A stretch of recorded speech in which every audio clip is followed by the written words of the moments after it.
La musique pulsait dans le vaste jardin des Henderson tandis que je sirotais mon troisième whisky de la soirée. Des guirlandes lumineuses scintillaient au-dessus de nos têtes comme des étoiles capturées, et l'air de fin d'été portait des effluves de jasmin et de parfums de luxe. J'aurais dû m'amuser. Après tout, Marcus Henderson organisait les meilleures fêtes de notre cercle social, et y être invité signifiait qu'on avait réussi. Mais je ne m'amusais pas. J'observais ma femme, Diana, rire un peu trop fort à quelque chose que Brad Winters venait de dire. Ce n'était pas nouveau. Diana jouait à ce jeu depuis des mois maintenant, flirtant avec d'autres hommes lors des fêtes, acceptant les compliments avec ce sourire enjôleur qu'elle me réservait autrefois, dansant juste un peu trop près de quiconque l'invitait. Au début, j'avais réagi exactement comme elle le voulait. Je la prenais à part, la voix tendue par une colère contenue, exigeant de savoir ce qu'elle fabriquait. Elle feignait l'innocence, m'accusait d'être autoritaire, et la dispute dégénérait en une scène familière qui se terminait toujours par mes excuses. « Ta femme a l'air de bien s'amuser », dit Sarah Mitchell, apparaissant à mes côtés avec 2 verres frais. Elle m'entendit ses yeux verts pleins de sympathie. Sarah était l'associée de Marcus, récemment divorcée, et l'une des rares personnes à ces fêtes qui semblait réellement sincère. C'est toujours le cas à ce genre d'événement, répondis-je, essayant de masquer l'amertume dans ma voix. Diana tournoyait sur la piste de danse improvisée, sa robe rouge captant la lumière. La main de Brad reposait au creux de son dos, trop bas, trop familier. Elle croisa mon regard à travers la foule et sourit, vérifiant si je regardais. Quand elle vit que c'était le cas, son sourire s'élargit, et elle se pencha plus près de Brad, lui chuchotant à l'oreille quelque chose qui le fit rire. Sarah suivit mon regard. Depuis combien de temps ça dure? 6 mois, peut-être plus. Je pris une longue gorgée. Au début, je pensais que je l'imaginais. Puis, j'ai pensé qu'elle était juste amicale. Et puis, j'ai arrêté de me mentir. Tu lui en as parlé? Je ris jaune.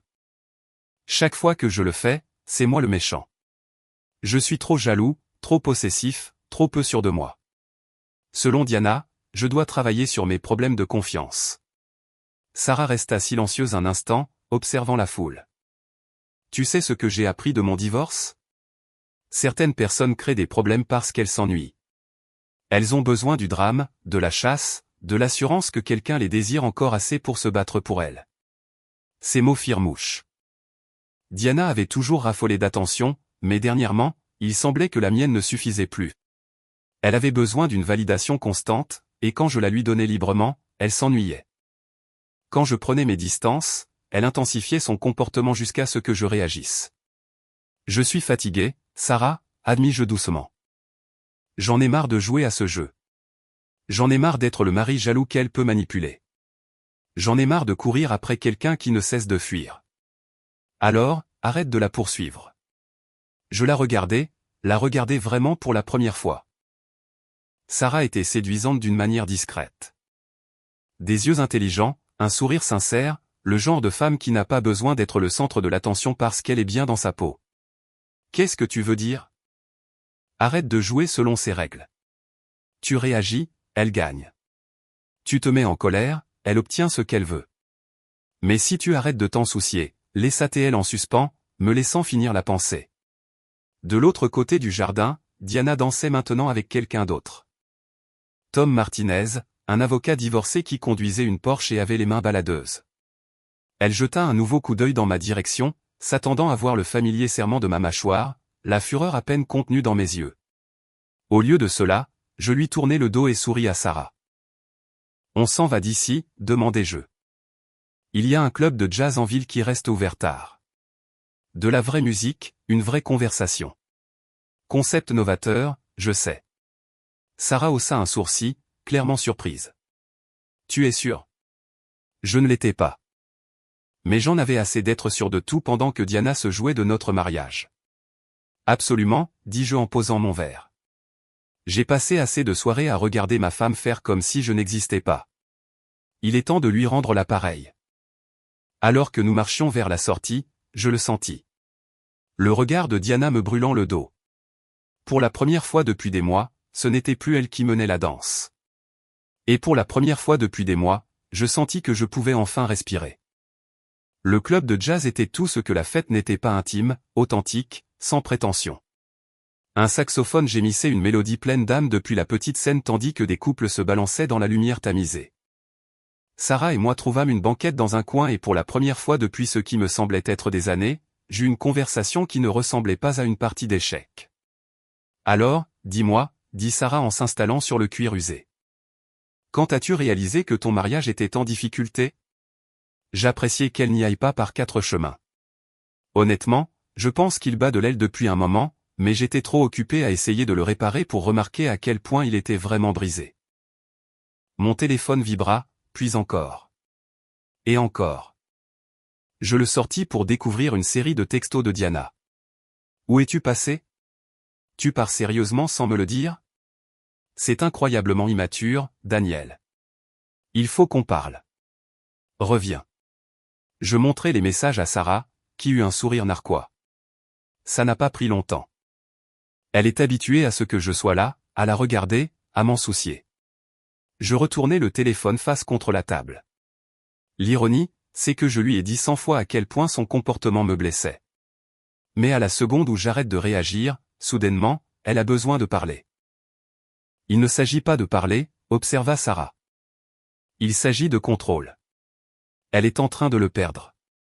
Le téléphone continua de vibrer par intermittence tout au long de notre conversation. Sarah me parla de son propre mariage. Comment son ex-mari l'avait tenue pour acquise jusqu'à ce qu'elle le quitte enfin. Comment elle avait passé un an à se reconstruire, à apprendre à apprécier sa propre compagnie, refusant de se contenter de moins que ce qu'elle méritait. Ce qui m'a le plus surprise, dit-elle, c'est à quel point je suis devenue plus heureuse une fois que j'ai arrêté d'essayer de forcer quelqu'un à m'aimer comme j'avais besoin d'être aimé. Ces mots résonnèrent profondément en moi.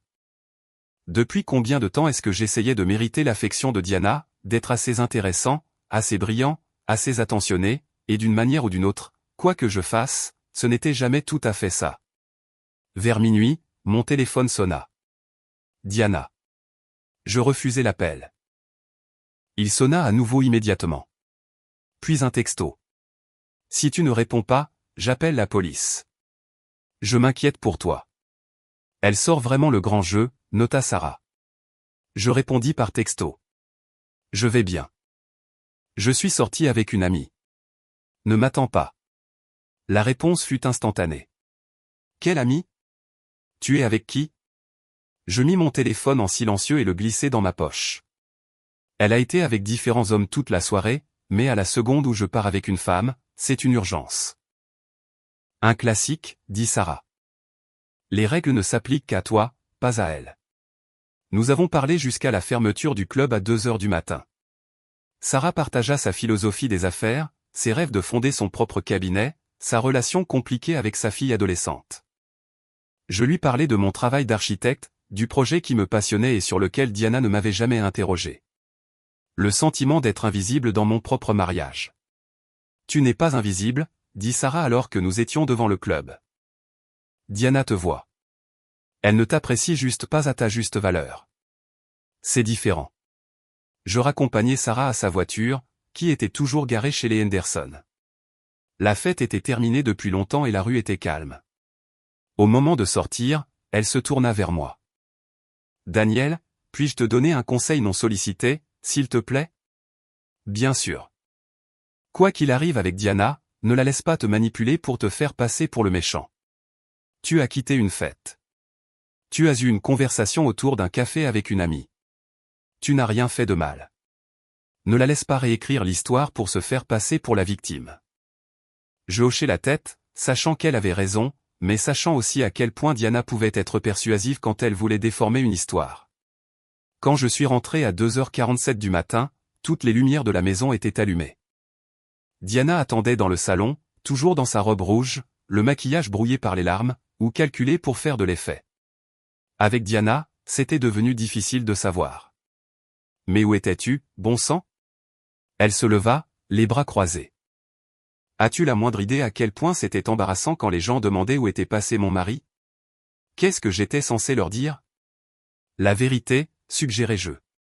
Que je suis sorti avec une amie. Quelle amie? Cette femme avec qui tu es parti? Qui est-ce? Sarah Mitchell. L'associée de Marcus. Nous sommes allés dans un club de jazz et nous avons discuté. Les yeux de Diana se plissèrent. Tu es sorti avec une autre femme jusqu'à 3 heures du matin. Et je suis censé croire que vous n'avez fait que discuter? L'hypocrisie était stupéfiante. Je ris. J'ai réellement ri, ce qui n'était clairement pas la réaction qu'elle attendait.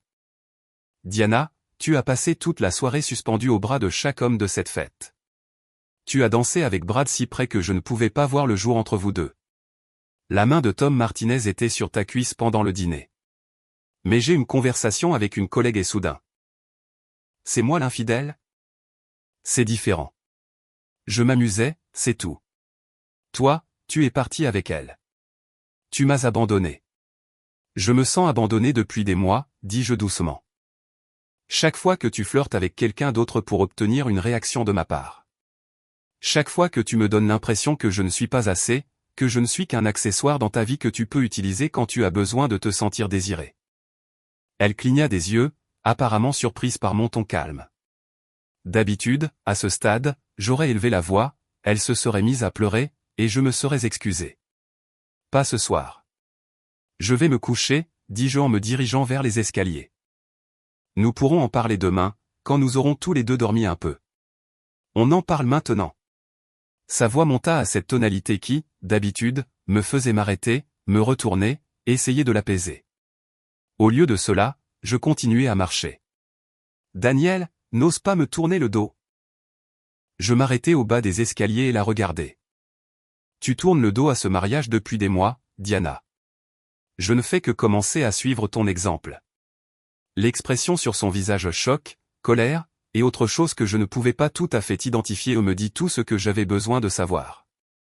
Le jeu avait changé, et pour la première fois, je ne jouais plus selon ses règles. Je me suis réveillé pour découvrir que Diana était partie. Pas de mots, pas de texto, juste son côté du lit intact et sa voiture absente du garage. Une partie de moi, l'ancienne partie qui aurait paniqué et l'aurait appelée à plusieurs reprises, s'agita d'inquiétude. Mais la nouvelle partie, celle qui avait émergé la nuit dernière, se contenta de faire du café et de vérifier mon téléphone. Un message de Sarah. J'espère que tu as survécu à la nuit. Un café cette semaine si tu as besoin de parler. Rien de Diana jusqu'à 11 heures. Chez ma mère. J'ai besoin d'espace pour réfléchir à ce que tu as fait. Ce que j'avais fait. La manipulation était si automatique, si ancrée qu'elle ne réalisait probablement même pas qu'elle le faisait. J'étais le méchant pour avoir quitté une fête. Elle était la victime, malgré des mois de jeu d'échecs émotionnels. J'ai passé le dimanche à travailler sur les plans d'architecte pour le projet de centre communautaire, celui que Diana appelait mon « petit hobby », bien que ce soit le travail le plus significatif de ma carrière. Pour la première fois depuis des mois, je me sentais concentré, énergique, sans le besoin constant d'attention et de validation de Diana. La maison semblait paisible plutôt que vide. Lundi matin, je suis arrivé au bureau pour trouver mon associé, James, qui m'attendait avec un café et un air entendu. Alors, dit-il, j'ai entendu dire que tu avais fait des vagues à la fête des Henderson. Les nouvelles vont vite. Marcus m'a appelé. Il a dit que Diana a passé 1 heure après ton départ à raconter à qui voulait bien l'entendre que tu l'avais abandonnée pour une autre femme. Mais que Sarah Mitchell lui a raconté une histoire très différente. James m'étudia. Tu veux en parler? Au cours de l'heure suivante, je lui ai tout raconté. Les mois de jeu de Diana, les tests constants, ma décision de finalement cesser de jouer le jeu. James écouta sans jugement, hochant la tête de temps en temps. Tu sais ce qui est triste, ai-je terminé. Je ne pense pas qu'elle veuille réellement les autres hommes. Elle veut juste savoir qu'elle peut les avoir, que je me battrai pour elle. Mais je suis trop fatigué pour me battre. Peut-être que ce n'est pas triste, proposa James. Peut-être que c'est une évolution. Diana est rentrée mardi soir. J'étais dans mon bureau quand j'ai entendu sa voiture, et je suis délibérément resté là, continuant à travailler. Après quelques minutes, elle est apparue dans l'embrasure de la porte. Elle avait l'air différente, plus petite, moins sûre d'elle. Son armure se fissurait. Il faut qu'on parle, dit-elle. D'accord. Je ne me suis pas détourné de mon ordinateur. Daniel, s'il te plaît. J'essaie, là. J'ai sauvegardé mon travail et me suis tourné pour lui faire face. De quoi veux-tu parler? Elle s'assit en face de moi et je pus voir qu'elle avait pleuré. Vraiment pleuré, cette fois. Pas pour les faits. Ma mère pense que je suis ridicule. Ma sœur a dit que je sabote mon mariage. Et Sarah Mitchell m'a appelé. Ça me surprit. Sarah t'a appelé. Elle voulait me dire elle-même qu'il ne s'était rien passé entre vous. Que vous aviez passé toute la nuit à parler. De moi. La voix de Diana se brisa. Point de combien tu m'aimes, à quel point tu es confus, et tous les efforts que tu as faits. J'ai attendu, ne disant rien. Pourquoi ne m'as-tu pas simplement crié dessus, demanda soudain Diana. Pourquoi n'as-tu pas fait une scène à la fête? Pourquoi es-tu parti? Parce que je suis épuisé, Diana. Je suis épuisé d'être ton punching ball émotionnel. J'en ai marre de jouer le mari jaloux dans n'importe quel drame dont tu as besoin pour te sentir vivante. J'ai fini de jouer la comédie. La comédie? Elle avait l'air sincèrement confuse. C'est ce que tu penses que je fais? N'est-ce pas le cas? Tu flirtes avec d'autres hommes, je deviens jaloux, tu obtiens la validation que tu recherches. Nous nous disputons, je m'excuse, et le cycle continue. Jusqu'à ce que je le brise. Diana resta silencieuse un long moment. Quand elle reprit la parole, sa voix était faible. Je ne réalisais pas. Je pensais que tu aimais la chasse. Comme quand on a commencé à sortir ensemble, tu te souviens? La compétition, l'excitation. On avait 22 ans, Diana. On en a 35 maintenant. Je ne veux pas être en compétition pour l'attention de ma propre femme. Je ne veux pas que notre mariage soit un jeu. Mais sans l'excitation, qu'est-ce qu'il reste? Elle avait l'air sincèrement effrayée. Et si on était juste? Ennuyeux? Et voilà, la vérité sous toute la manipulation. Diana était terrifiée par le bonheur ordinaire. Elle avait besoin d'un drame constant parce qu'elle n'avait jamais appris à trouver de la valeur dans un contentement tranquille. Diana, est-ce que tu m'aimes, au moins, demandai-je. Ou est-ce que tu aimes simplement savoir que je t'aime? Elle recula comme si je l'avais giflée. Comment peux-tu me demander ça? Parce que tu n'as jamais agi comme quelqu'un qui aime son partenaire. Tu agis comme quelqu'un qui a besoin d'une preuve constante qu'elle est désirable. C'est différent. Les larmes coulaient sur son visage maintenant. Je t'aime. C'est juste que... Je ne sais pas comment arrêter le flirt, les jeux. C'est ce que j'ai toujours été. Alors peut-être que tu dois découvrir qui tu veux être, dis-je doucement. Parce que je ne peux pas continuer à vivre comme ça. Je ne le ferai pas, tu me quittes. La panique dans sa voix était réelle. Je ne sais pas, admis-je. Je sais que je ne peux pas continuer ce mariage tel qu'il a été. Quelque chose doit changer. Je changerai. Je le promets. Plus de jeux. Plus de flirt. Diana, tu ne peux pas juste appuyer sur un interrupteur. C'est plus profond qu'un simple comportement. Tu dois comprendre pourquoi tu fais ça. Pourquoi tu as besoin d'une validation constante. Pourquoi mon amour ne suffit pas, elle se leva brusquement. Et alors? J'ai besoin d'une thérapie maintenant? Tu me fais passer pour une sorte de personne brisée. Je pense que nous avons tous les deux besoin d'une thérapie, dis-je. Individuelle et de couple. Mais seulement si tu es prête à vraiment examiner pourquoi notre mariage en est arrivé là. Et si je ne le suis pas? Je la regardai dans les yeux. Alors je suppose que nous saurons tous les deux où nous en sommes. Diana quitta le bureau sans un mot de plus. Je l'entendis dans la chambre, des tiroirs qui s'ouvraient et se fermaient. Une partie de moi se demandait si elle faisait ses valises, si c'était la fin. Mais surtout, je ressentais un étrange calme. Pour la première fois de notre mariage, j'avais été complètement honnête. J'avais arrêté de gérer ses émotions et j'avais juste dit la vérité. Quoi qu'il arrive ensuite, au moins, je ne vivais plus dans le mensonge. Cette nuit-là, nous avons dormi dans le même lit, mais nous aurions aussi bien pu être sur des continents différents. Diana faisait face au mur, son corps rigide de tension. Je fixais le plafond, me demandant si demain apporterait la réconciliation ou les papiers du divorce. Vers 2 heures du matin, je l'entendis pleurer, des sanglots silencieux et désespérés qu'elle essayait d'étouffer avec son oreiller. « Diana, dis-je doucement. »« J'ai peur, murmura-t-elle. »« J'ai si peur, Daniel. »« Et si je n'arrivais pas à changer ? Et si c'était juste? Qui je suis? Je ne tendis pas la main vers elle.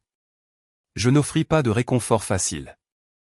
Alors tu dois décider si qui tu es plus important que ce que nous pourrions être ensemble. Elle pleura plus fort, et je la laissai faire. Parfois, la chose la plus gentille que l'on puisse faire pour quelqu'un est de ne pas le sauver des conséquences de ses choix. Les semaines suivantes se déroulèrent dans d'étranges limbes. Diana prit rendez-vous avec une thérapeute, la docteure Elizabeth Chen, spécialisée dans les schémas relationnels et les troubles de l'attachement.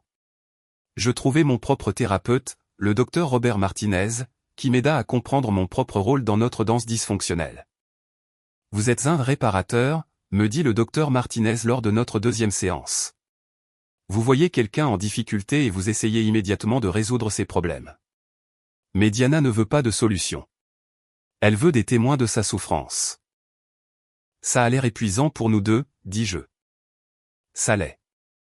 Et l'ironie, c'est qu'en essayant constamment de la réparer, vous lui avez permis de ne jamais se réparer elle-même. La vérité piquait, mais j'avais besoin de l'entendre.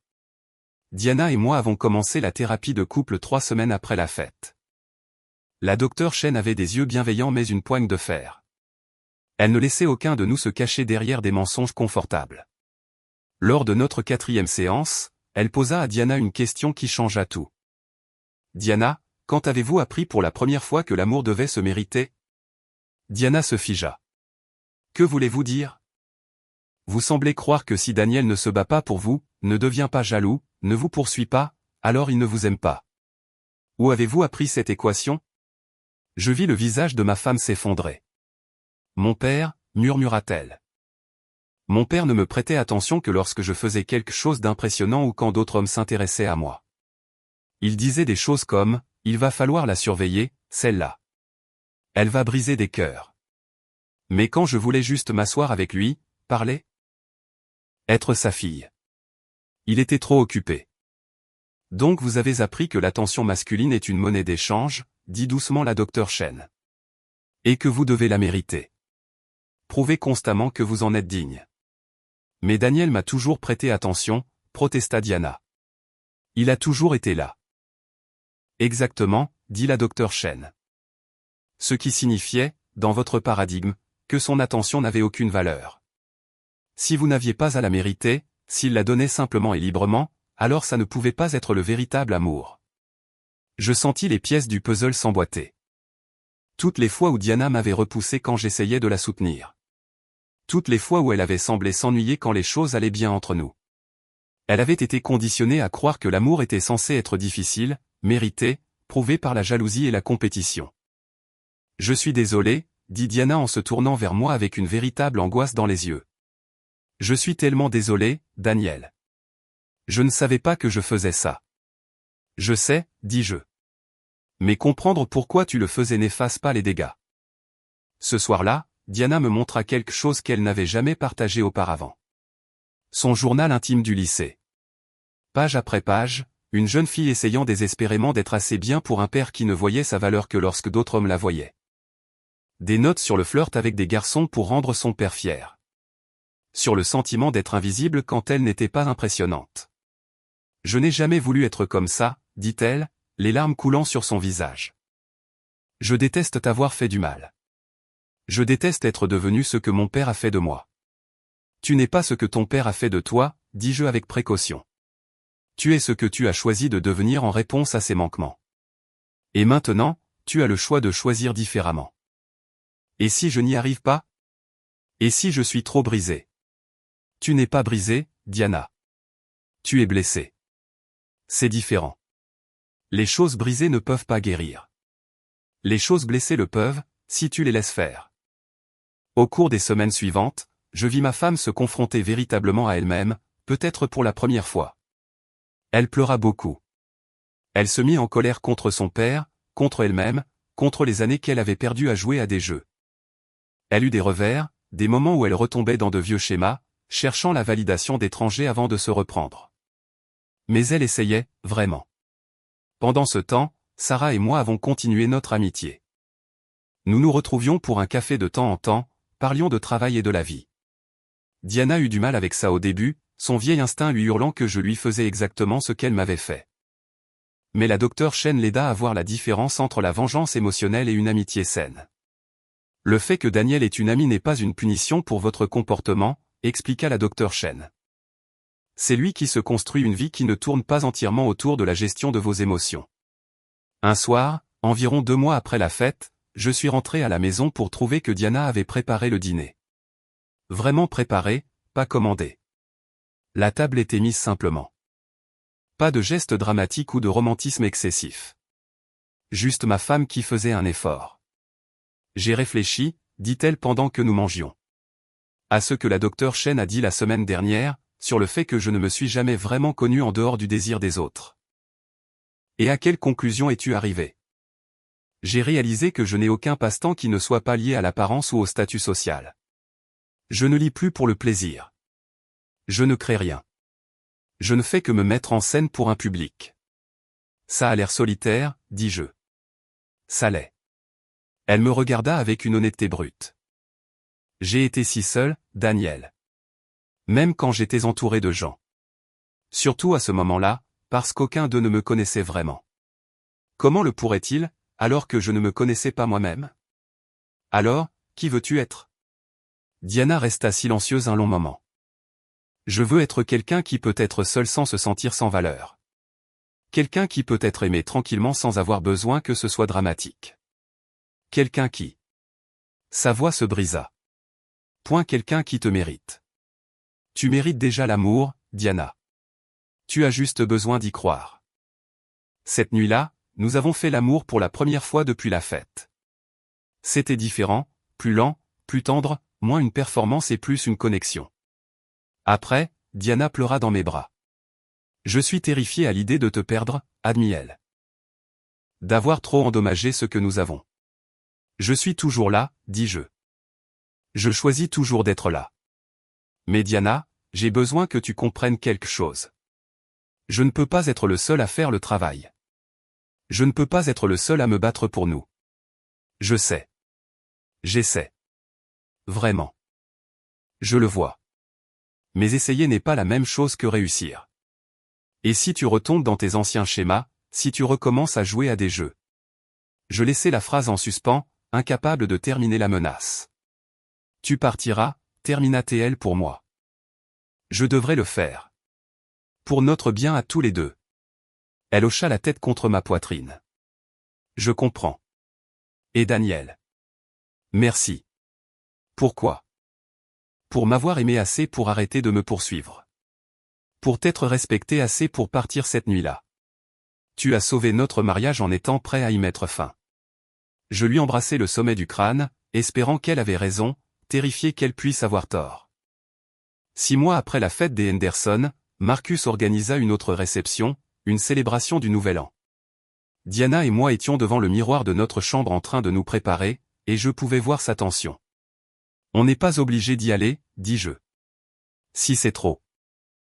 Non, m'interrompit-elle. Je veux y aller. J'ai besoin d'y aller. J'ai besoin de me prouver que je peux le gérer différemment. La fête était aussi somptueuse que d'habitude. Les mêmes personnes, les mêmes guirlandes lumineuses, le même champagne coûteux. Mais tout semblait différent. Ou peut-être que j'étais différent. Peut-être que nous l'étions tous les deux. Brad Winter s'approcha Diana dès la première heure. Je l'observais de l'autre côté du patio, mon estomac se nouant par réflexe, les vieilles habitudes tentant de s'imposer. Diana, tu es magnifique comme toujours, dit Brad, son sourire trop large, trop familier. Garde-moi une danse pour plus tard. Je vis l'hésitation de Diana, les anciens instincts luttant contre la nouvelle conscience. Puis elle sourit sincèrement, gentiment, mais avec des limites claires. C'est gentil, Brad, mais je vais passer la soirée à danser avec mon mari. On a beaucoup de temps à rattraper. Brad parut surpris, mais se reprit vite. Quel chanceux, dit-il, passant à une autre cible. Diana se fraya un chemin à travers la foule jusqu'à moi, glissant sa main dans la mienne. Comment je m'en suis sorti? Parfaitement, dis-je en l'embrassant sur la tempe. Bien que je remarque que tu as fait comme si c'était pour mon bénéfice, pas le tien, rit-elle. Un pas après l'autre. J'apprends encore que je ne dois pas mon attention aux hommes simplement parce qu'ils la veulent. Sarah nous trouva un peu plus tard, sa chaleur habituelle me faisant sourire. Le couple heureux, dit-elle. C'est bon de vous voir aller mieux tous les deux. Merci, dit Diana, et je pouvais dire qu'elle le pensait. Et merci d'avoir été un bon ami pour Daniel quand j'étais une femme terrible. Vous n'étiez pas terrible, corrigea doucement Sarah. Vous étiez perdu. C'est différent. Alors que minuit approchait, Marcus appela tout le monde sur le patio principal pour le décompte. Diana et moi trouvâmes une place près du fond, loin de la foule. Les guirlandes lumineuses baignaient tout d'une lueur dorée. Et pendant un instant, je fus transporté 6 mois en arrière, debout presque au même endroit, regardant mon mariage se désintégrer. À quoi tu penses ? Demanda Diana. À la dernière fois que nous étions ici, admis-je. À quel point tout était différent. Tu le regrettes ? D'être parti avec Sarah. Je considérais la question attentivement. Non. Je regrette qu'il ait fallu en arriver là pour que nous affrontions nos problèmes. Mais je ne regrette pas de m'être enfin affirmé. Je suis contente que tu l'aies fait, dit doucement Diana. Je suis contente que tu aies cessé de me laisser te faire du mal. Le décompte commença. 10, 9. 8, j'ai quelque chose à te dire, dit Diana rapidement, nerveuse. J'attendais le bon moment. 7, 6. 5, j'ai arrêté mes anxiolytiques, continua-t-elle précipitamment. Il y a 3 mois. La docteure Chen pensait qu'il masquait peut-être des problèmes que je devais aborder directement. Et je suis un cours d'écriture créative, juste pour moi. Pas pour poster sur les réseaux sociaux ou pour me vanter, juste pour savoir si j'aime vraiment créer quelque chose. 4. 3. 2. Et alors, demandai-je, le cœur gonflé. 1. J'aime ça, dit-elle alors que les feux d'artifice explosaient au-dessus de nous. J'aime vraiment ça. J'embrassais ma femme à l'arrivée de la nouvelle année, et c'était comme l'embrasser pour la première fois, plein de possibilités, non entaché de jeu, de manipulation ou de peur. Quand nous nous séparâmes, elle pleurait. J'ai toujours peur, admit-elle. Peur de tout gâcher à nouveau. Peur de retomber dans mes travers. C'est possible, dis-je honnêtement. Nous pourrions tous les deux. La guérison n'est pas linéaire. Mais Diana, pour la première fois depuis notre mariage, j'ai l'impression de voir la vraie toi. Pas la performance, pas le personnage, juste toi. Et tu aimes ce que tu vois. Je suis toujours là, n'est-ce pas? Nous sommes restés à la fête jusqu'à 2 heures du matin, mais cette fois, nous sommes partis ensemble. Dans la voiture, Diana prit ma main. J'ai réfléchi à ce que je veux pour cette année, dit-elle. Des choses réelles, pas des objectifs Instagram ou des marqueurs de statut social. Dis-moi. Je veux terminer mon cours d'écriture créative et peut-être commencer un blog. Pas pour les abonnés, juste pour moi. Je veux réparer ma relation avec ma mère. Parce que je l'ai blâmée pour la distance émotionnelle de mon père alors qu'elle en était aussi une victime. Je veux faire du bénévolat quelque part. Faire quelque chose qui ne me concerne pas du tout. Elle fit une pause. Et je veux continuer à choisir notre mariage chaque jour, même quand ce n'est pas excitant ou dramatique. Ce sont de bons objectifs, dis-je. Les miens sont plus simples. Je veux terminer le projet de centre communautaire. Je veux entretenir mes amitiés, y compris avec Sarah, parce qu'avoir une vie en dehors de notre mariage fait de moi un meilleur mari. Et je veux continuer à aller en thérapie même quand les choses vont bien. Pour ne pas retomber dans nos vieux schémas. Marché conclu, dit Diana en me serrant la main. À la maison, nous nous tenions sur notre terrasse arrière, regardant les derniers feux d'artifice du quartier. Diana s'appuya contre moi et j'enroulai mes bras autour de sa taille. Tu sais ce que j'ai réalisé, dit-elle. Cette nuit où tu es parti avec Sarah, quand tu t'es choisi toi-même plutôt que de gérer mes émotions.